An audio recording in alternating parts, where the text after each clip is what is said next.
مسلسلنا بيبدأ مع بنت اسمها سي. لما كانت صغيرة أمها اتجوزت تاني من جوز أمها اللي كان عنده ولدين وسيمين جدا، وبعدها أمها خلفت ولد كمان.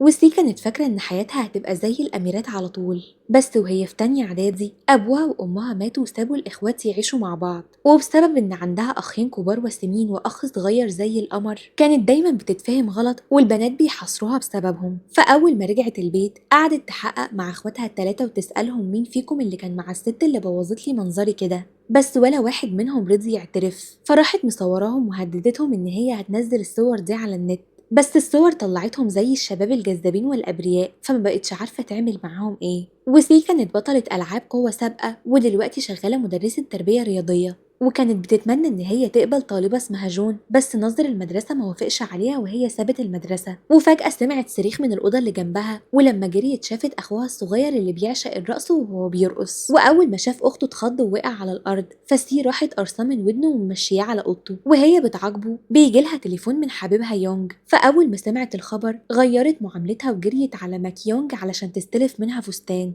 فماكيونج كانت فرحانة ليها جدا علشان شافت سي رايحة مكان العشاق دايما بيطلبوا فيه الجواز. ولما يونج وصل، سي اتفاجئت ان يونج الكيوت بقى راجل وسيم جدا، وقال لها ان هو صرف فلوس كتير على عمليات التجميل. ولما حط ايده في الجاكيت هي افتكرت ان هو بيطلع خادم علشان يطلب ايديها، بس الامنية ما كملتش ويونج طلب ينفصلوا لانه فكر في الموضوع كويس. فسي قلبها اتكسر وراحت بار اخوها التاني سوق علشان تشرب، وكانت شايفة إنها مش وحشة للدرجة دي علشان حبيبها يسيبها. ولما بصت على الشباب الوسيمين هناك اكتشفت إنه بار للممثلين.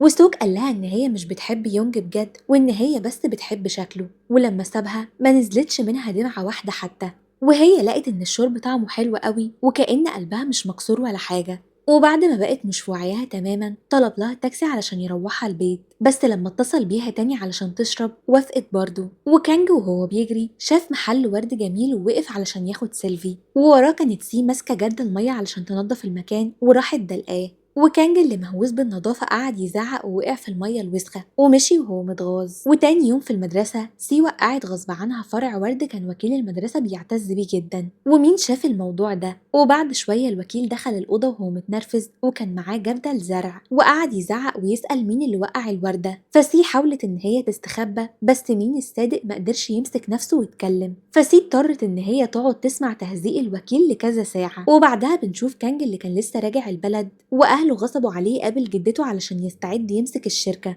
بس ده مش بيكون شغفه خالص. وفي معرض العربيات اللي أخوه الكبير وون شغال فيه جت بنت شكلها زي المشردين تتفرج على عربية، وقعدت تلمس كل حاجة والموظفين بيجروا وراها وحاولوا إن هم يمشوها بالذوق من غير ما يعرفوا إن هي غنية جدا وشنطتها مليانة فلوس كاش. وبالليل بعد ما كانج ومين قابلوا جدتهم راحوا بار فخم، وكانج كان لسه بيسأل مين لو كان معجب بحد، وفجأة ظهرت سيبي هدومها الرياضية اللي مش مناسبة للمكان. ولحسن الحظ مين أنقذ الموقف، وبعدين سألها عن سبب سايبانها للشغل من كام يوم ومحدش كان عارف هي راحت فين. وتاني يوم كانج راح لدكتور نفسي مشهور علشان يعالج القولون العصبي بتاعه، وبعد ما سمع حكايته الدكتور نصحه يروح المكان اللي جاله فيه المرض ده أول مرة. وبالليل كانج راح حفلة لم شمل دفعة 5 ابتدائي، ومع إنه ما كانش عايز راح البار القديم ده علشان يتعالج، وشاف هناك شاب كله مخلي البنات هتتجنن عليه، بس ما كانش عارف هو مين. وبعد ما عرف نفسه وبقى معروف باسم ميكي المتبرز الكل اتصدم، والناس انبهرت بفلوسه وحصروه بالأسئلة. بس سي اللي بتحب الأكل كانت دايما بتقطعه وتطلب أكل، وكانج مشي وهو متنرفز ناحية سي واكتشف إن هي حبه الأول، البنت اللي رفضت اعترافه بحبه ليها زمان وكانت السبب غير مباشر في تعبه. وفي اللحظة دي بطنه بدأت توجعه وبقى محتاج إن هو يدخل الحمام. وبعدها الحفلة خلصت والكل خطط إن هو يخرج يشرب، بس سي وماكيونج اتسحبوا وروحوا يشربوا في البيت. وفي الليلة دي كانج معرفش ينام فجري على بيت الدكتور النفسي. في الأول الدكتور ما كانش عايز يدخله، بس لما شاف رزمة الفلوس الكاش قدامه اضطر إن هو يعالجه.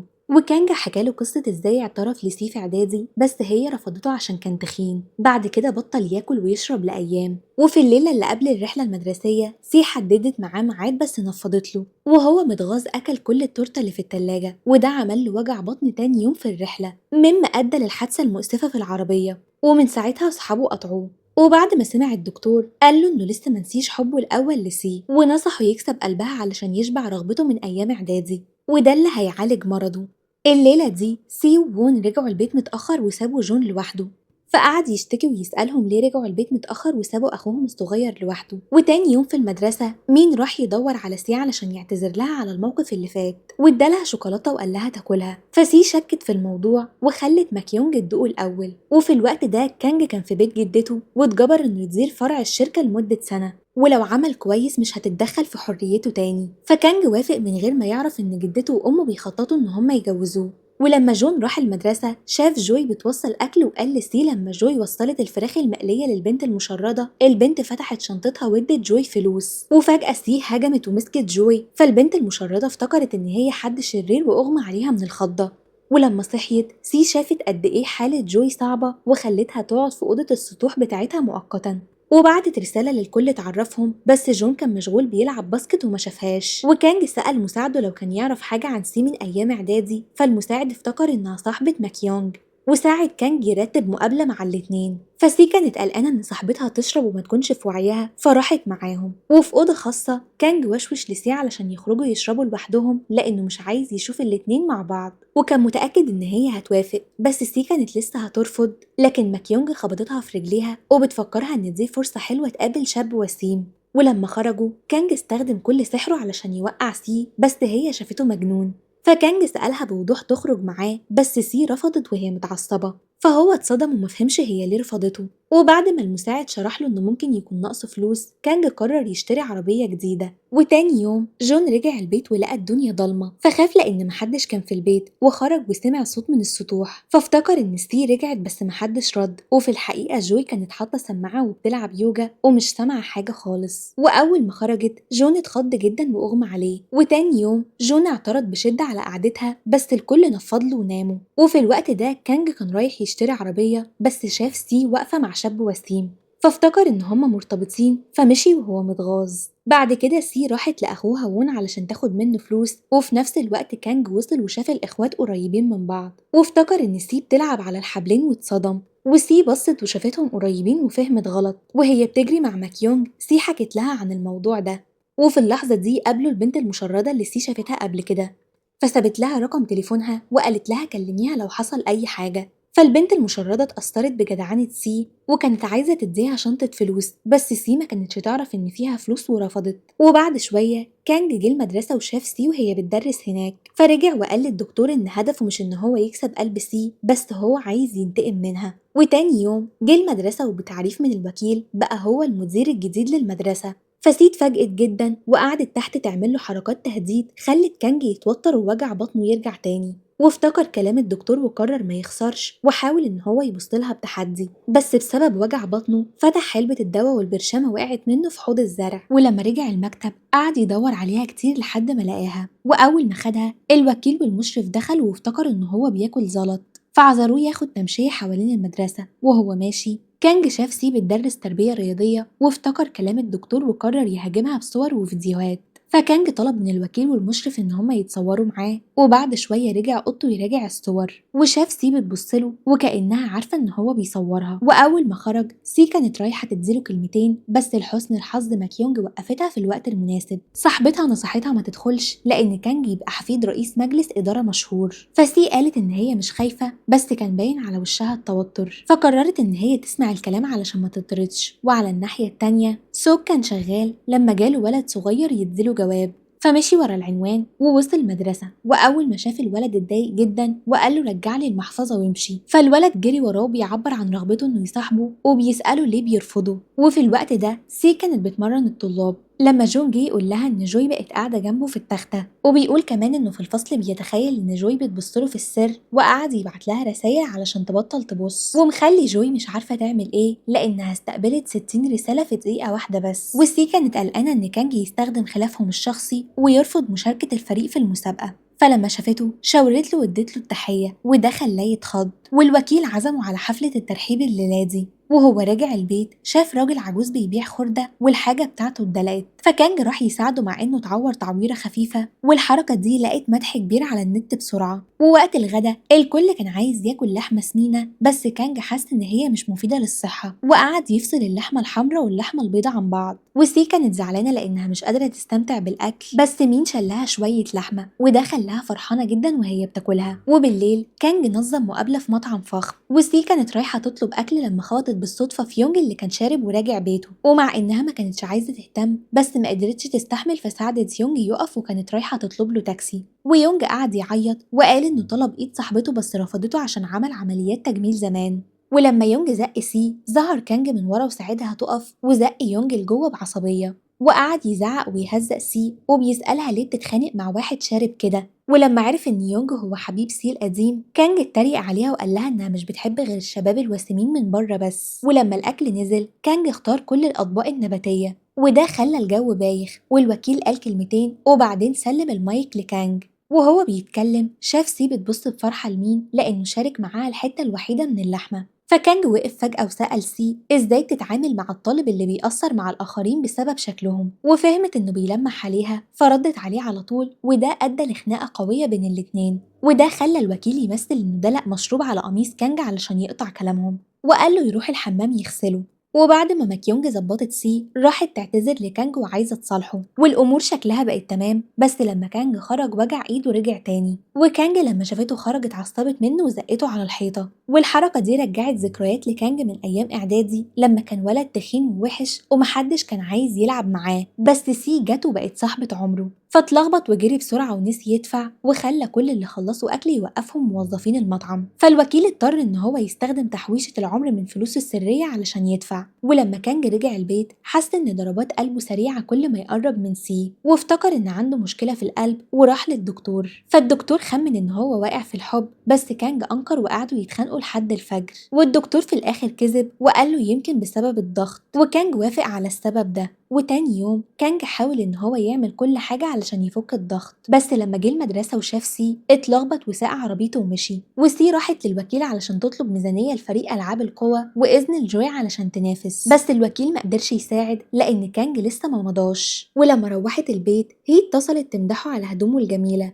وكانج اكتشف ان عيلته بتراقبه، واخته حتى شجعته يروح الشغل بدل ما يعترض. وفي الوقت ده جون جه برضه الشركة علشان يتدرب على الرقص، وشاف كانج شكله كول جدا فقال لاصحابه. ومدير الشركة اعلن ان اللي مش هيعدي الامتحان الجاي هيتم استبعاده، واللي هيعدي هيبقى عضو في فرقة الرقص الشهيرة. وبعد الاجتماع هيون خد كانج البار، بس لان كانج مهووس بالنظافة رفض ان اي بنت تقرب منه ومشي وهو متغاظ. ووون راح برضه البار ده علشان يستفسر عن هي. وعلى الناحية التانية هي كانت باردة، بس تاني يوم عملت حضانة للموظفين اللي بيشتغلوا وقت إضافي علشان يجيبوا عيالهم. وون لما شاف هي بقت مثيرة للاهتمام أكتر قرر إن هو يوقعها، والموظفين قالوا له إنه مش هيقدر يكسب قلب نائبة الرئيس الصعبة دي. والليلة دي جون كان خايف من الامتحان وكان رايح يجيب مشروب، بس لما شاف جوي خوفته في الضلمة اتعصب جدا. وتاني يوم بعت لها مجموعة فيديوهات لكلاب بتفتح النور علشان ينتقم منها، وحتى قعد يستفزها. وساب جوي مش عارفة تعمل ايه خالص. ولما سي صحيت ولقت النور اتخضت لما شافت جون مستخبي في ركن الأوضة وباين عليه الهم بسبب امتحانه القريب. بعد كده بنشوف جون اللي عيلته كانت بتضغط عليه ان هو يسيب الشركة، بس حس ان الموضوع هيبقى مهين بعد ما افتخر بفترة تدريبه في الشركة المشهورة دي. وبعد ايام غياب كانج عن المدرسة استمر، وده عطل ميزانية فريق ألعاب القوى ومخلي سيها تتجنن. فصاحبتها نصحتها إن هي تقابل كانج بوضوح ويا إما تترجاه أو تهزقه على حسب الموقف، بس سي ما كانش معاها رقمه. فماكيونج جابت لها الرقم من هايون، ولما كانج رد سي كانت متوترة ومش عارفة تقول إيه، فطلعت بطلبها على طول واقترحت ان هما يتقابلوا. بس كانج عشان يرخم عليها شوية قال لها ان هو تعبان جدا وطلب منها تيجي على طول، وافتكر ان هي هترفض، بس سي وافقت بسرعة وده فاجئه. وبعد ما قفل اضطر ان هو يبعت لها عنوان بيته. وفي الوقت ده ماكيونج واجهت هايون وبتسأله انت ليه عامل نظافة، لان باين عليه العز وعنده عربية فخمة وهدوم ماركات. وماكيونج افتكرت ان كانج هو اللي بيشتري له كل حاجة واتريقت على هايون. وفي بيت كانج قعد يدقق في طلب الميزانية اللي كان كل كله على بعضه ب500 ألف وون، وده خلى سي تزهق وكانت بتشرب كتير جدا، وبعدها كانت رايحة الحمام وتاهت في البيت الواسع ووصلت لمكتبه، فظهر وقفل الباب وعرفها طريق الخروج. وسي كانت فرحانة لما عرفت إن حلم كانج إنه يبقى مصمم لسه زي ما هو، وكانج كان ناوي يعطل مراجعة الطلب علشان يخليها تمشي، بس سي فضلت مركزة وبتفكر فيه وهو صغير. وسي وهي بتفتح كنز المية طرطشت على قميصه، فكانج افتكر إن هي بتعمل كده قصده، وهما بيشرحوا محتوى الطلب قعدوا قريبين من بعض جدا، وده خلى كانج مش مرتاح، فكانج قرر إن هو ينسحب لأوضته، بس سي مشيت وراه وخبطت فيه، والتلامس ده عمل له إحراج ولخبطة، فشالها لحد الباب وطلب منها إن هي تمشي. وبالصدفة مين زاروا وهم خارجين وقابلوا هيون وماكيونج، والليلة دي كانج فضل يتمرن لحد ما تعب ومش قادر ينسى الموقف المحرج مع سي. وتاني يوم وافق على طلب الميزانية وبعت لسي قميصها اللي كان أخده الليلة اللي فاتت، فسي اتصلت تشكره، بس كانج كان متضايق لأنها بتتعامل وكأن مفيش أي حاجة حصلت. ووقت حصة التربية الرياضية كان في مسابقة رمي الكرة التعاونية، فجوي اقترحت إن هي تشارك مع جون علشان يكسبوا المركز الأول وياخدوا درجات زيادة، بس وقت المسابقة جون كان كل همه إن هو يحمي وشه، وده خلاه يتهرب من الكرة على طول، وكان هيخلي جوي تتخبط كذا مرة. وهي متغاظة قالت له يغير مكانه ويرمي الكرة بقوة، وساعدت فريقهم إن هو يكسب. وبعد الماتش شكرت جون وده فاجئه برقة معاملتها. وبعدها بنشوف ماكيونج اللي كانت رايحة مقابلة صالونات وطلبت من سي إن هي تيجي معاها، وقالت لها لو طلبت آيس كريم فريش وقت المقابلة المفروض سي تتصل بيها على طول علشان ماكيونج تاخد ده حجة وتمشي، ولو ما طلبتش آيس كريم سي تقدر إن هي تروح البيت عادي. وهي في الحمام سمعت بنت اسمها ريت بتتكلم عن مقابلتها الجاية مع شاب من شركة أكل، واكتشفت إن هو كانج، فمشيت وراه من غير ما تفكر في صاحبتها ماكيونج. فسي قعدت تراقب كلامهم من بعيد، والبنت باين عليها رقيقة وهادية، بس كانج باين عليه مش مهتم وقاعد يفتكر سي وهي بتشرب. وفي الآخر قعد يضحك بصوت عالي، وسي حست إن هو جاي على نفسه وشكله زعلان. وبعدها بنشوف ماكيونج اللي كانت في مقابلة مع شاب غريب الأطوار اسمه ني، وطلبت آيس كريم فريش، بس ما جالهاش تليفون من سي، فبوظت شكلها وقعدت تاكل الآيس كريم ببهدلة. ولحسن الحظ عرفت إن هي تنهي المقابلة. وبعدها بنشوف كانج وهو سايق وراجع وشاف تهيؤات لسي بتظهر قدامه، ولما وصل البيت لقاها واقفة عند الباب وحاول يمشي التهيؤات، بس الإحساس كان حقيقي واتخض. وهي لاحظت إنه مش مبسوط وادت له لعبة غريبة، وافتكرت إن هو مش هيحبها وحاولت تاخدها تاني، بس كانج خباها. وتاني يوم في المدرسة سي شالت طالب متعور وودته أوضة الممرض مين، ومين بعد ما عالج الطالب لاحظ تعويرة سي وربطها لها، وشارك إنه جه المدرسة قبل كده، ومع إنه مش بيحب المدارس بس أعجب بسي وهي مع طالب مناخيره بتجيب دم، وقرر إن هو يشتغل هناك. وكانج جه يدور على مين وشاف بالصدفة الموقف ده، وده خلاه متضايق شوية. وفي اللحظة دي الوكيل والمشرف جم يرحبوا برجعته للمدرسة، وده كان مخرج لخنقته. وبالليل بعد الشغل هي افتكرت نصيحة وون القديمة، مش مهم الهدية، المهم الطريقة اللي بتقدمها بيها، فبدأت تتعامل مع الموظفين بلطف أكبر. وهي بترجع بعربيتها لورا سمعت خبطة جامدة، ولما بصت ورا لقت إن هي داست على عربية لعبة بتاعت شاب باين عليه غبي شوية، فقالت له إن هي هتعوضه، بس هو رفض ومشي. والشاب الغبي ده في الحقيقة كان وون ومتنكر، وكان عامل الحوار ده كله علشان يقرب ويكسب قلب الست الصعبة دي. وكانج من غير ما يعرف حقيقة البرو إنه للممثلين راح يشرب وطلب هيون يجيله. وفي البيت وون أخوها الكبير خرج من الحمام واتخض لما لقى الطالب بتاع البار في بيته، وبعد ما جون شرح له عرف إن الطالب بيدي درس لأخوه الصغير. وفي المدرسة سي اتكلمت مع كانج وقالت له يختار هدف قدامه ويجري ناحيته، بعد كده اتصل بيها وقال لها إن هو هيسعى ورا اللي هو عايزه. وأول ما كانج وصل البيت سأل هيون إزاي يخلي بنت تحبه، فاقترح عليه الطريقة اللي بتيجي في التلفزيون، وإن هو يعمل لها مفاجأة كبيرة تخليها مصدومة. وبعد ما عرف النظرية كان لازم إن هو يطبقها. وتاني يوم عزم سي في محل هدوم، وفجأة فتح النور وقال إنه هيدي كل الحاجات اللي في المحل لفريق ألعاب القوى. فلما سي سمعت كده كانت فرحانة، بس مستغربة هو ليه بيعمل كده فجأة. فكانج شرح لها إنه عايز يكسب قلبها، واعترف بمشاعره إن هو عايزها تكون جنبه، بس سي فهمت الاعتراف غلط خالص، وافتكرت إن هو محتاج يمثل إن عنده صاحبة عشان عيلته تبطل ترتب له مقابلات صالونات، ووافقت إن هي تكون صاحبة كانج المزيفة، عشان كده رفضت اعترافه. وده خلى كانج يتعصب لأنه افتكر إن هي بتحب شخص تاني، فجري بسرعة على البيت واتخانق مع هيون بسبب الاقتراح اللي هو قاله. وبسبب الاعتراف الفاشل ده كانج بقى ينفض لها كل ما يتقابلوا، ومخلي سي تحس بالذنب لأنها لأنها رفضت حوار الصحبة المزيفة، والليلة دي راحت بيت كانج وقالت له إن هي موافقة تكون صاحبته. فكانج فرح جدا وحضنها. وبعدها لما كانج وصل سي البيت افتكر إن هو زار البيت ده قبل كده وقابل جوز أمها الطيب. وفجأة سوك وصل البيت وكانج من غير ما يعرف علاقته بسي قال لها تستخبى ورا وظبط الموقف علشان يحميها، وقال لها ما تقربش من الندل ده بعد ما عرف علاقتهم. فسي بتزقه وبتقوله إن ده أخوها وهو بيكون مصدوم. واخوها التاني بيطلع وبيمسك في كانج، بس كانج بيعرف ان ده اخوها التاني. وبعدها كلهم بيقعدوا مع بعض وكانج اعتذر واعلن ان سي بقت صاحبته. فسي وشها احمر وزقت كانج وعملت نفسها رايحه تنام لانها مش عايزه اخواتها يعرفوا حوار الصحبه المزيفه. وتاني يوم كان اول مقابله ليهم، وعشان يقنع عيلته ان عنده صاحبه سي قعدت تتصور معاه وتنزله على السوشيال ميديا. وقضوا اليوم كله مع بعض. وبالليل كانج وصل سي لبيتها، بس اخوها سوب كان عايز يتحرى عن الشاب الوسيم اللي بيصاحب اخته الغراب الاسود، فحدد مقابله معاه تاني يوم ونصحها تعترف بكل حاجه. وسي كانت متوتره ان هو يعرف الحقيقه عن صحوبيتهم المزيفه. وتاني يوم اعترفت بكل حاجه لاخوها وقالت له ان هي بتمثل انها حبيبه كانج علشان عيلته تسيبه في حاله. وفي المدرسه مين استخدم طعم شوكولاته بطعم جديد علشان يجر سي لعياده المدرسه، وبعدين رشاها وعالج إصابة رجليها. وفي الوقت ده سي سألت مين ببساطة لو عنده حبيبة وإيه مواصفات فتاة أحلامه. فمين بيسكت للحظة وقال إن هو بيحب البنت اللي بتاكل أي حاجة وتفضل جنبه، وكان بيلمح عليها بس سي ما فهمتش. وفي اللحظة دي دخل كانج وقال إن هو عايزها في كلمتين بره، وبره قعد يتقمص ويقول لها ما تقربيش من مين تاني لأننا حبيبين. بس سي شايفة إن الموضوع كله كذب وموافقتش. فكانج رجع أوضته وهو زعلان، بس سوار سي اديته دافع ان هو يرجع. وبالليل اخوها بيبعت لها رساله وبيقول لها ان كانج بيضحك عليها، فبتتعصب جدا وراحت بيت كانج وهو لسه مش فاهم حاجه ورحب بيها وفرحان. وهي بتقوله انت بتعمل فيا مقلب تاني زي من 15 سنه لما شله صبيان اتجمعوا وخططوا ان هم يرخموا على طالبه وانا كنت الضحيه. انا سمعت كل كلامهم. وكانج عشان ما يخليش الصبيان يرخموا عليها كان اتطوع ان هو يقابلها وقعد يفضفض ويقول انه بيحبها، بس سي لسه فاكره انه بيمثل مع اصحابه علشان يرخموا عليها. وهي متعصبه قالت له يا تخين وانفصلت عنه رسمي. ولما المساعد رجع البيت وشاف منظر كانج اللي يخوف جري. فكانج جري وراه وكسر الباب ودخل وكان ناوي ان هو يضربه بس وقف ومشي. وفي اوضته قعد يبرطم ويقول لنفسه انه هيضايقها من هنا ورايح. وتاني يوم في المدرسة كانج قال إنه عنده شغل كتير وعايز مساعد، فكلفه سي إن هي تغير زيت عربيته، ورغم إن هي مش موافقة هددها بالطرد فاضطرت إن هي تسمع الكلام.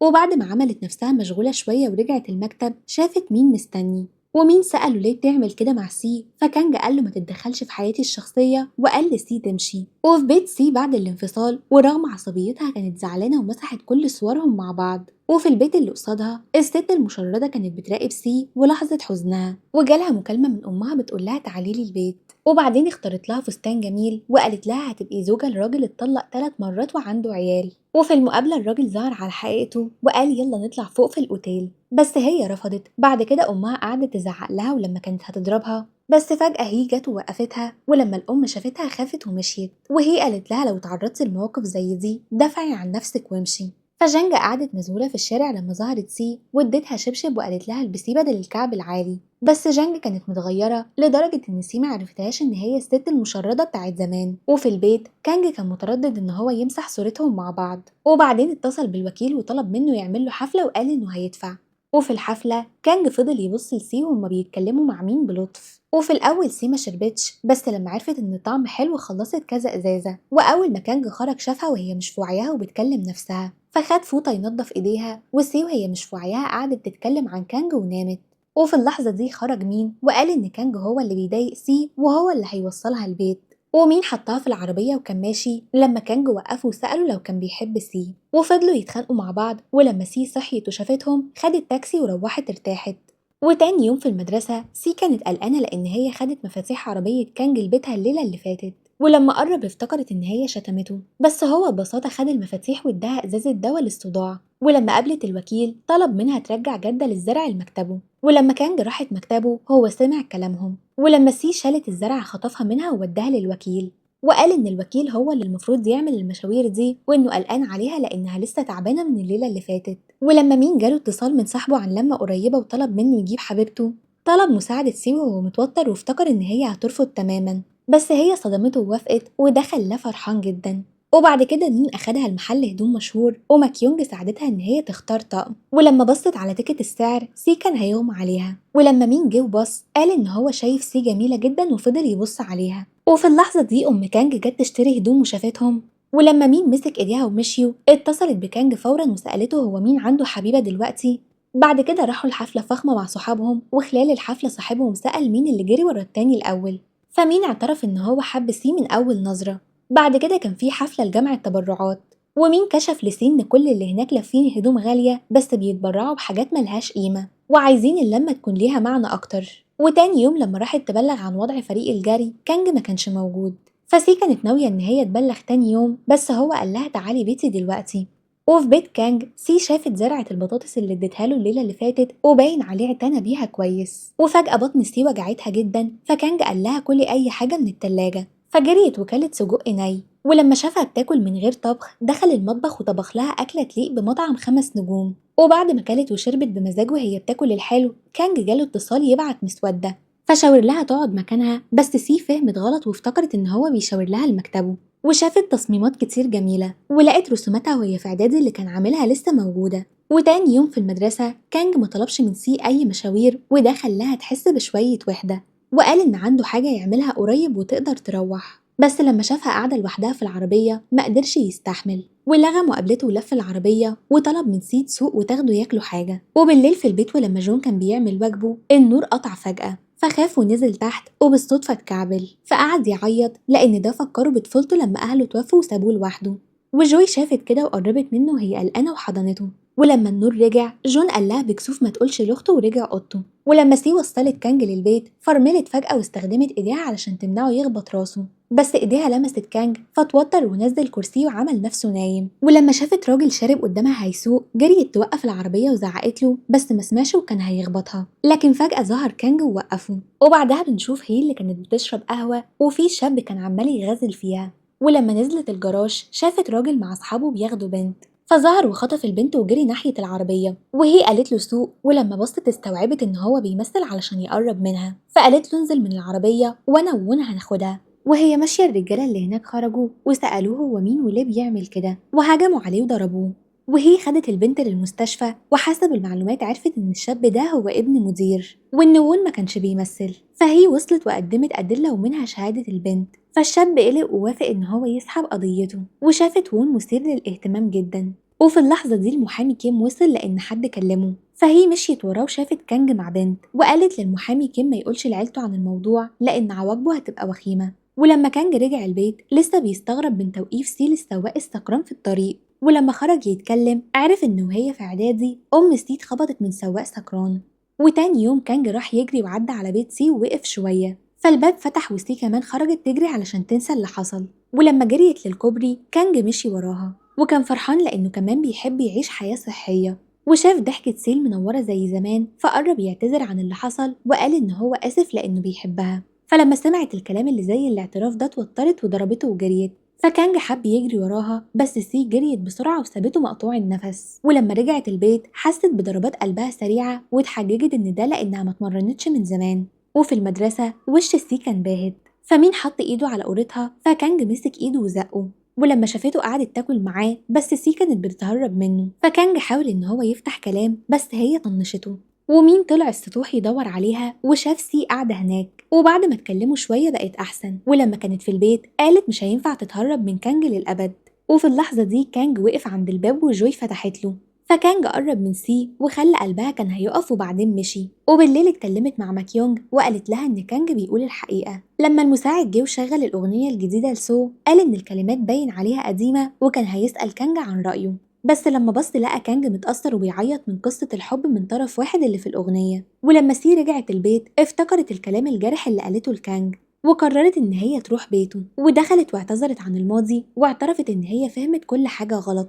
وقربت منه وقالت له إن هي هترد على الاعتراف بتاعه فهو قعد مستني بقلق بس هي اعتذرت ومشيت بره. فكانج مشي وراها وسألها لو عشان هو بايخ فمش عاوزة ترتبط بيه، فهي قالت له مش عاوزة ارتبط بحد وسيم زيك لأني زهقت من الرجالة الوسيمة. وتاني يوم كانج طلب جون لمكتبه ولقى سبب إن هو يتخانق معاه بيه، وبعد كده راح لمكان شغل الأستاذ كان يطلب تجربة قيادة. وفي الآخر راح لأخوه التاني وون، بس جون ما كانش شخص سهل التعامل معاه، فكانج خاف يتعور في أي لحظة وما تجرأش إن هو يزعق. وبعد فترة من الدروس الإضافية مع المدرس، جون عرف يتقدم أكتر من 100 مركز خلال التمرين، بس لأنه لسه بيفكر في الليلة اللي فاتت فقد تركيزه ووقع والمدرب زعقله. وبالليل سي شربت لحد ما فقدت تركيزها، وبعدين اتصلت بكانج وقالت كلام كتير مجنون، فكانج اتأثر بعد ما سمع وقفل التليفون وقال إن هي مش في وعيها. وقبل ما سي تقفل كانت بتطوح وهتقع، لكن فجأة ظهر كانج وسندها، فسألته لو هيختفي تاني، فكانج قال لها اديني شوية وقت. وتاني يوم الصبح لما صحيت اتمنت ان الليلة اللي فاتت تكون حلم، ولما فتحت الأسماء وما لقتش سجل المكالمات صدقت ان هو حلم.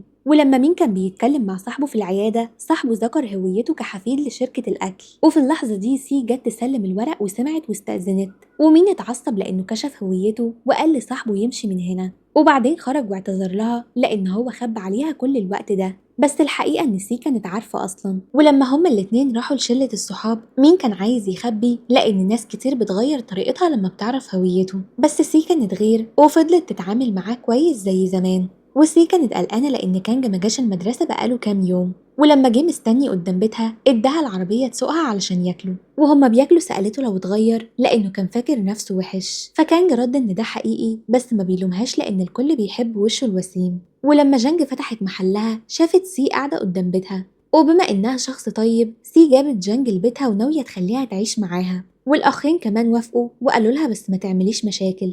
وجون اعترض ولأنه خايف فوافق. وتاني يوم كان في مسابقة فريق الجري، وكانج وصل وراح للمكان اللي فريق الجري هيقعد فيه بالأتوبيس مع الكل. ولما وصلوا كانج اتصدم وقال للطلاب ما ينزلوش من الأتوبيس وأخدهم لأوتيل فخم، وأي مصاريف ناقصة هتدفع من جيبه الخاص. ولما هما الاتنين راحوا الشاطئ ولأنه قلقان عليها يجيلها برد استخدم الجاكيت بتاعه علشان يغطيها. ولما شاف ظهر سي قال لها اقفي مكانك وسند دماغه على ظهرها. وفي اللحظة دي مين كان بيدور على أوتيل وشاف الموقف ده، وبعدها بنشوف ماكيونج اللي بتكون في طريقها للأوتيل وفجأة بتقابل المساعد زيون وبيوصلها بعربيته، وبالصدفة بيطلع طريقهم في نفس المكان. وبالليل بنشوف مين اللي طلب من سي إن هما يخرجوا يتعشوا مع بعض، ولما خرجوا كانج كان هيفتح كلام بس سي لسه مصدومة من اللي حصل قبل كده فتهربت من الموضوع. ووقت العشاء كانج قعد قريب وقعد يخبط في رجل سي، في الأول ملاحظتش بس بعد كذا مرة اتعصبت وقالت رايحة الحمام، وكانج كمان استأذن يخرج بره. ولما اتقابلوا بره كانج قال لها إنها هتدعم الأستاذ مين فلازم يحاول بكل جهده، فسي قالت لكانج يبطل لأن هي لازم تقلق من الماتش بتاع بكرة، فكانج وافق بس قال إن هو بقاله كتير ماسك نفسه والمرة دي مش هيسيبها تضيع. والكلام ده كان كفاية إن هو يحرك مشاعر سي. وقبل ما يناموا كانج حدد ميعاد مع سي، بس لأنها مش عايزة تشوف وشه لبست جهاز مساج الوش بتاع ماكيونج، وده خلاه يتخض، فكانج اداها مخدة ماركة وقال لها نامي كويس ومشي. وتاني يوم كانج خطط ان هو يروح مع الكل يشجع في مسابقة الجري، بس يون اتصل وقال ان الستايلست عمل حادثة ومفيش هدوم هتتبدل، فكانج على طول اخد مين يساعد في الميك اب للكل. ومسابقة الجري كمان كسبت المركز الأول، فالكل كان فرحان جدا. ولما الكل كان في الأتوبيس راجعين وون قال للسواق يقف ويخلي المتدربين بتوعه يركبوا الأتوبيس ويرجعوا معاهم. وفي الأتوبيس ماكيونج نامت ويون كان هيلمس خدها بس مين عضه، وجون كمان كان عاوز يتكلم مع سي فعمل نفسه بيمد ايده ووقع سماعتها وبارك لها على المكسب. وبعدين هما الاتنين شافوا فيديو لجون وهو بيرقص. أما كانج ومين فكانوا لسه بيتخانقوا على مين يبص لسي قدام. وبعدها بنشوف هي اللي كانت شغالة وجالها مكالمة من كاس العالم وقالوا لها تعالي استلمي العربية اللي انت اشتريتيها، فسألته هو عايز ايه منها، فكانج قال ان هو عايز يلاقيها من زمان، فهي قالت له ان بجسمه القوي ده يقدر يعمل شغل احسن بكتير، وده خلاه يخاف شوية. وبعد شوية تفكير مين راح لجدته ووافق ان هو يشتغل في الشركة. وفي المدرسة كانج وسي قالوا لبعض ان اليوم اللي حددت معاه ميعاد من 15 سنة اهلها عملوا حادثة عربية بالليل، وبعدها دخلت المستشفى لمدة شهر وده السبب ان هي طنشته. فكانج راح للدكتور النفسي يتكلم عن مشاعره بس لسه خايف بسبب الخناقة من كام يوم، فعمل نفسه عيان وأنهى الجلسة بدري. وبعدها بنشوف ماكيونج لما دخلت وشافت جانج بتقلد سي في السر، فطلعت الأوضة تشوف لو في حاجة تشكك وشافت شنطة غريبة. كانت لسه هتفتح الشنطة تشوف بس جانج طلعت وشافت ماكيونج فجريت بفرحة وحضنتها جامد. ورغم ان هي شاكة الرز المخلوط اللي جانج عملته كان حلو جدا فما قدرتش ان هي تقاوم. ولما جون راح شركة الرقص ملقاش السنير بتاعه، وسمعهم بيقولوا ان الجمهور حب يشوفوا جون بس العكس السنير اتهزق لان وشه مش وسيم. وفي الوقت ده السمير كان بيقرأ التعليقات وهو متوتر، بس جون جه واداله إزازة مية وقال له كمل. بس أول ما جون مشي رمى إزازة المية في الزبالة. وبعدها بنشوف يون اللي علشان يوفر على قد ما يقدر صلح كل أجهزة الشركة البايظة بنفسه، بس قال للسكرتيرة تعمل شاي عالي الجودة للضيوف اللي هي ماكيونج. ما كانتش مهتمة تيجي هنا، ورغم إن يون قال إنه عايز يشكرها على اليوم التاني. ولما ماكيونج كانت ماشية شد إيديها المحل غالي وقال لها اختاري اللي انت عايزاه. بس ماكيونج حست إن هي بتتعامل كأنها بتجري ورا الفلوس ومشيت وهي متعصبة. ولما يون راح لهي اديته عقد، وبعد ما مضى أخدته يعملوا شوبينج. وشغل يون الأساسي كان إنه يبقى البودي جارد بتاعها، وسي قالت إن لما كانج قرب منها ما حستش بحاجة. فماكيونج افتكرت إن ده لأن كانج عمره ما دخل في علاقة قبل كده، فيمكن مش عارف يعبر عن مشاعره. وفي الليلة دي سي وماكيونج قعدوا يتكلموا. وفي البيت جوي قالت لجون إن هي عايزة تتكلم مع سي عن اليوم التاني، بس هو قال لها ملهاش الحق لأنها مجرد غريبة وعايشة هنا، فلازم تمشي في هدوء وما تقولش حاجة. وبعدها بنشوف سيل علشان تتأكد من حقيقة كلام ماكيونج جريت على بيت كانج، بس برضو المرة دي ما حستش بأي حاجة وهي معاه. وسي قالت تاني إن هي هتتجوز مين، وده خلاه يتصدم. ولما يون رجع وشاف كانج قاعد لوحده ومحبط نصحه إن الحياة قصيرة، فلو مش عارف تاخد بنت روح ورا غيرها. بس لما سمع إن سي قالت هتتجوز مين ما وافقش، وراح بيت ماكيونج وهي خافت وقعدت تضرب فيه. فيون دخل واتصدم من البيت المتبهدل وما تجرأش إن هو يقولها بصوت عالي وعمل نفسه بيمدحه. وبعدين ركع وطلع الخاتم وطلب إيديها، ولما الخاتم كان هيتحط في صباعها ماكيونج شدت إيديها وبصت له بنظرة تخوف. ولما كانج راح المدرسة شاف جدته قاعدة مستنياه، وقالت له إنه بيستغل سلطته وبيخلي مدرسة بعقد تعمل مشاوير، وإن المدير هينقل شغله لحد تاني. فكانج استوعب مين الفتان وراح علشان يشوف مين، لأن هو اللي قال لجدته علشان كانج يسيب سي وبعدين يبقى هو مدير المدرسة. فسي لسه سامعة الخبر وجت تشوفه، ولما شافت كانج قاعد حزين ومن غير روح سند دماغه على سي وقال إن هو مجروح جدا فلازم تحبه. وفي البيت سي سألت لو تعب جون النفسي اتعالج، فقال لها مش محتاجة تقلق من ده لأنه نسيه. فزقت جون في الأوضة وقفلت الباب فمعرفش إن هو يخرج. وبعد شوية لما فتحت له الباب شافته قاعد وبيعيط. والإخوات الكبار عملوا اجتماع وقرروا إن هم يشوفوا دكتور نفسي، بس جون كان متعصب لأنه عارف إن الأمور هتبقى معقدة لو الكل عرف، وجري وقابل جوي وسألها ليه فتنت وبعدين زقها ومشي. وفي الليلة دي جوي راحت أوضة سي وسألت ليه جون كده، فسي شرحت إن في الليلة اللي أهلها عملوا حادثة الكل راح المستشفى ومحدش افتكر إن جون لسه طفل نايم في الأوضة، ولما صحي وملقاش حد قعد يعيط للصبح، بس الصبح ده كان اليوم اللي أهله ماتوا فيه. فجوي سمعت القصة وقعدت تعيط من قلبها وفهمت أخيرا الوجع اللي جون مر بيه.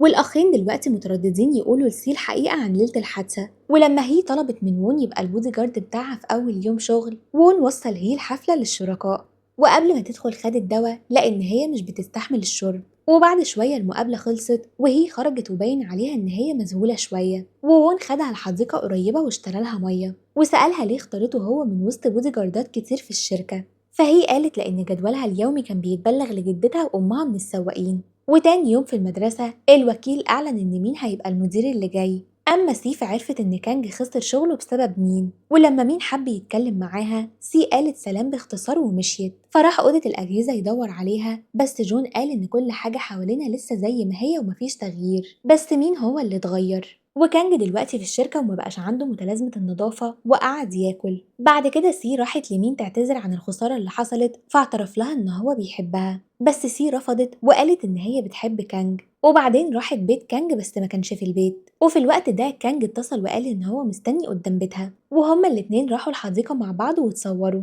وراحوا لاستوديو تصوير كلاسيكي ياخدوا صور فورية. وفي الوقت ده أهل كانج راحوا بيته بس ما لقوش حد خارج من مكتبه، فأبوه على طول قال لأمه روحي البيت. ولما شافت طريقة جوزها الغريبة جريت الأوضة واتفاجئت لما عرفت إن كانج مصمم أزياء، ورغم إن محدش في العيلة موافق لقت كمان صور كتير كان راسمها واستوعبت إن هي البنت اللي كانت مع مين. فخدت الصور وسألت مين لو البنت دي حبيبته، فمين رد وقال لأ وقال لها إن هي البنت اللي كانج بيحبها. وفي الليلة دي ولما سي كانت نايمة افتكرت الموقف في إعدادي بعد ما بعتت لكانج رسالة يتقابلوا وطلبت من أمها توصلها، وجوز أمها كمان وافق وكان عايز يشوف حبيب بنته المستقبلي عامل إزاي فراح معاهم. بس في الطريق سواق شارب خبط عربيتهم وده السبب ان التلاتة يعملوا حادثة. فجوز امها صحي وصحى سي وحاول يكسر الشباك يخرجها الاول، وقال ان هو وامها تمام وقال لها اخرجي واجري على طول وما تبصيش وراكي.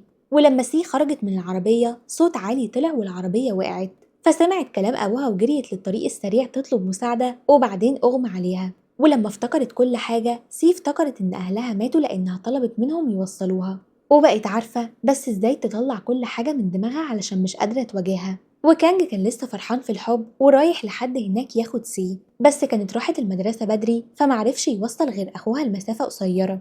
ولما جون راح المدرسة وقال لسي إن كانج بيدور عليها حضنت أخوها الصغير جامد، وسي قالت لكانج إن هما يتقابلوا تاني يوم لأن هي مشغولة النهاردة. ولما كانج مشي سي ظهرت وقعدت تراقب عربيته وهي ماشية، وأم كانج كانت متعصبة جدا في الوقت ده وبتحاول إن هي تلاقي بنت مناسبة يتجوزها، وأبوه كان قلقان وعايز يقوله الخبر. وبالليل سي راحت تجري وأخوها الكبير والتاني كانوا قلقانين على أختهم الصغيرة فجريوا معاها، والتلاتة بعدين وقفوا في بار بره يتكلموا، وسوك اعتذر لسي لأنه ما قالهاش الحقيقة وقال بثقة إن استحماله للشرب أحسن منها، واتحداها في مسابقة شرب بس بعد شوية هو نفسه بقى مش في وعيه. وفي الوقت ده جون رجع من تمرين الرقص واضطر إن هو يساعد أخوه الكبير يرجع. ولما الأربعة وصلوا قدام البوابة شافوا كانج واقف مستني سي في الكافيه القريب، ولما شاف سي زعلانة كانج طمنها وقال لها لو عندك أي قلق قوليلي كل حاجة وبالطريقة دي هتبقي أحسن. وفي المدرسة سي بتكون لسه بتفكر بعلاقتها بكانج، وفجأة أم كانج جت تشوفها وطلبت منها إن هي تنفصل عن ابنها لأن العيلتين مختلفين جدا في المستوى الاجتماعي، وكانت لسه هتطلع فلوس من شنطتها تديها لها لكن سي على طول وقفت ووافقت. فأم كانج اتفاجئت إن هي قبل ما تعرض الفلوس وافقت بالسهولة دي. ولما جه وقت إن هما يمضوا العقد هي قابلت وون وقالت له إن هي جعانة فخدها لطاولة أكل واداها شبشب تلبسه علشان تكون مرتاحة أكتر من الكعب العالي. ووون كان مجهز أكل عيلة لهي لأنه عارف إن هي دايما بتاكل بسرعة. وبعدها بنشوف سي بعد ما وافقت على طلب أم كانج راحت بيته، فكانج رحب بيها بفرحة بس سي اتعاملت ببرود ودخلت كل أوضة وبتتفرج على ممتلكاته الغالية. وبعدين قالت إن هي نسيت إن الفجوة بين العيلتين ما تسمحش ليهم يكونوا مع بعض. ولما سي كانت هتقول سلام كانج وقفها وحضنها واعتذر رغم إنه مش عارف إيه اللي بيحصل. وأم كانج كمان جت وعملت نفسها مش عارفة مين سي، فكانج مسك ايديها وقال ان هي حبيبته، فام كانج عملت ان هي فرحانه وسلمت عليها، وسي كمان مشيت مع الحوار بس كانج على طول استوعب ان دي خطه امه. وبعد ما اتكلموا شويه كانج في الاخر صدق ان امه ملهاش دعوه بده. ولما سي روحت البيت ام كانج كانت مستنياها بره وقالت لها انها تقدر تكمل توعد كانج وبعدين تنفصل بالراحه لانها مش عايزه علاقه الام بابنها تتجرح فاضطرت تعمل كده. وتاني يوم كانج اتصل بمين بس مردش، فكانج راح مكتب مين وسأله لو هو اللي قال كل حاجة لأمه، فمين قال إن هو مش بيعرف يكذب وقال لأمه، فكانج قال إن مين بيخليه مش مرتاح أكتر وأكتر، ومين قال لأن ما بقاش عايز شخص طيب تاني فعمل كده لأن كونه شخص طيب بيخليه يتعذب بس. وفي الوقت ده جانج كانت لابسة لبس شيك وجاية علشان تشوف هي، وطلبت من هي إن هي تروح تقول لأخوها الصغير يبطل يوعد سي وإلا هتقول لأبوها يبطل يتعاون مع شركة الأكل. فهي ضحكت وقالت إن لو بطلوا يتعاونوا شركة أبو جانج هي اللي هتخسر. وبعدين هي فكرت جانج إن هما اتقابلوا قبل كده، فجانج افتكرت إن هي الشخص الطيب اللي قابلته اليوم التاني ومشيت. ولما مين رجع العيادة شاف سي بترش سبراي مسكن لأن هي بتكون اتعورت وهي بتدرب الأطفال. ولما سي خلصت علاج نفسها وكانت هتمشي مين قال إن هو اللي قال لأم كانج عن مواعدتهم، وده خلى سي محبطة جدا لأن مين ما كانش بيعمل كده زمان. وبعدها بنشوف ماكيونج اللي لسه شاكة في هوية جانج فمشيت وراها وقفشتها وهي بتلبس شيك. وبعد ما سمعت جانج بتقول القصة كلها عن سي ماكيونج عيطت وسألت سي وهي متعصبة لو بتعتبرها صاحبة ليه بتخبي السر ده، فسي اضطرت تقول الحقيقة إن هي عايزة تنفصل عن كانج مش بس لأن أمه جت تشوفها بل لأنها كمان مش عايزة كانج يعيش في وهم الحب. هي مصدقة إن هي لو ما كانتش حددت ميعاد معاه اليوم ده الأمور كانت ممكن تكون مختلفة. ولما عيلة كانج كانت بتاكل دخل وقعد ياكل حتة التورتة، فأمه شافت كده وما اتجرأتش إن هي تتخانق لأن هي اللي غلطت. ودلوقتي سي عرفت إن جانج مش مشرطة بجد ولسه عندها أهل. ولما سي كانت عايزة تمشيها جانج قالت لها إن أهلها شايفينها بس أداة تعمل فلوس، فلما سي سمعت كده ما هنش عليها إن هي تطردها وسابتها تقعد. فجانج حكت قصة إن هي شافت كانج واقف متردد قدام بيتها وجريت للعربية وزعقت بتسأل ليه ما بيردش على تليفونها وبيتهرب منها، وكانج بيكون عمل كده لأنه مش عايز يسمعها وهي بتنفصل عنه فاختار إن هو يهرب. وبعدين كانج طلب إن هو يقابل سي علشان يفهم ليه سابته، فقالت له إن هي مش بتحبه ومشيت، فهو جري وراها واستعطفها تلعب بيه زي ما هي عايزة بس هي سابته ومشيت. وأول ما اختفى قعدت تعيط في المطر، فمين دخل وشال عنها الشمسية فاعترفت له إن هي بتحب كانج بس راضية بالحب من طرف واحد. فكانج شافهم وراح يستفسر فاتخانق مع مين وضربوا بعض بالبوكس. وسي ساعدت ام كانج بالصدفه لما كعب جزمتها اتعلق في الشارع، والام راحت لسي واشترت لها فستان علشان توعد ابنها. فسي خافت تقول لها ان هم انفصلوا خلاص. وبالليل مين اعتذر لكانج وجاب له مشروب، وبعدها مين راح لبيت سي علشان يكلمها لان هي بتتهرب منه. وبعدها بنشوف يون اللي كان مستني ماكيونج لما روحت وفتح لها قلبه انه خايف امه تموت. وبعدها خدها من المستشفى واكتشف ان تلاجتها فاضيه وما فيهاش اكل، فعمل لها شوربه وده قربهم من بعض وخلاها تحس بالامان. وبعدها جون شاف جوي شغاله في بار وشدها لبره، بس هي رفضت انها تسمع كلامه، والمشهد ده اتصور من بعيد علشان ناوي يستغله للانتقام. وبعدها بنشوف وون اللي قال لهين ان هو عاوز يسيب الشغل وكدب عليها انه مش عاوز يستغلها علشان الفلوس. وكانج عرف تفاصيل الحادثه وحس بالذنب الشديد تجاه سي، وشاف ان ملوش حق يحبها بسبب اللي حصل لاهلها. وسي سمعت ان كانج عمل حادثه وراحت تطمن عليه وهي مرعوبه، بس اتضح ان هو كان بيساعد في حادثه في الطريق، ولما شاف قلقها فرح جدا. بس بعدها رجع حس بشعور الذنب. فسي حاولت تفهم السر من عيلتها واكتشفت في الاخر ان اخوها هو اللي كشف السر لكانج. فسي راحت لبيت كانج وهو كان حابس نفسه ومكسوف ان هو يواجهها. وسي حلمت بذكرياتهم وراحت لبيته بالليل وقالت له ان هي مش هتمشي وهتقعد معاه. فكانج كان مبسوط جدا. وبعدها اخوات سي افتكروا ان حاجه وحشه هتحصل لما اختفت، فراحوا لبيت كانج واقتحموا المكان، بس لقوهم بيرقصوا وبيهزروا، وفي الاخر اقتنعوا وقرروا ان هم يجوزوهم ويستقروا. وبعدها بنشوف مين اللي بياخد سي اكلها حلويات وبيسألها ليه بتحب كانج، فقالت له انه مجرد احساس من القلب. فبعدها مين راح لكانج وصرحه وقال له ان هو بيحب سي وهيسعى علشان يكسب قلبها. وبعدها بنشوف هي اللي راحت لسوك وسألته ليه بيرفضها، ولما فتحت ملف سي في الشركة اكتشفت ان سي تبقى اخت سوك، وبعدها ارتبطت باخوه وون. وبعدها بنشوف سي اللي شالت ست كبيرة في المدرسة فاكراها دايخة وراحت لمين علشان يكشف عليها، وبعدين استوعبت ان الست دي تبقى جدة كانج. وبعدها هي اكتشفت ان العائلات متداخلة وان جواز كانج وسي هيعطل علاقتها بوون، فراحت لكانج تطلب منه ان هو يسيب سي مقابل اي حاجة يطلبها. بس لما فهمت قد ايه كانج بيحب سي وما يقدرش يعيش من غيرها استسلمت. وبعدها سي بلغت كانج ان امه اتصلت والعيلتين خلاص وافقوا رسميا على الجواز. وبعدها اتسربت صورة جون وجوي في البار على الانترنت، وجون كان مستعد يضحي بشغله ويسيبه علشان يحمي جوي وما يتهموهاش بانها شغالة في بار. وسي وجون راحوا لشركة يون واكتشف ان جوي مش شغالة في البار، دي مجرد موديل بتصنع محتوى هناك. واكتشفوا ان السنير هو اللي سرب الصور بدافع الغيرة والانتقام. ويون اتخانق معاه وقال له ان الشركة طردته علشان اخلاقه، وزميله حذره يتحداهم بوش مكشوف مش من ظهرهم. وبعدها مين عزم سي على العشاء واعترف لها بإخلاص إن هو هيحاول ينساها وما بقاش يحبها خلاص عشان يسيبها في حالها، وجري بعد ما قال لها كده. وبعدها ماكيونج شكت في جانج لأن هي بتقلد سي ولقوها مستخبية جوه الدولاب.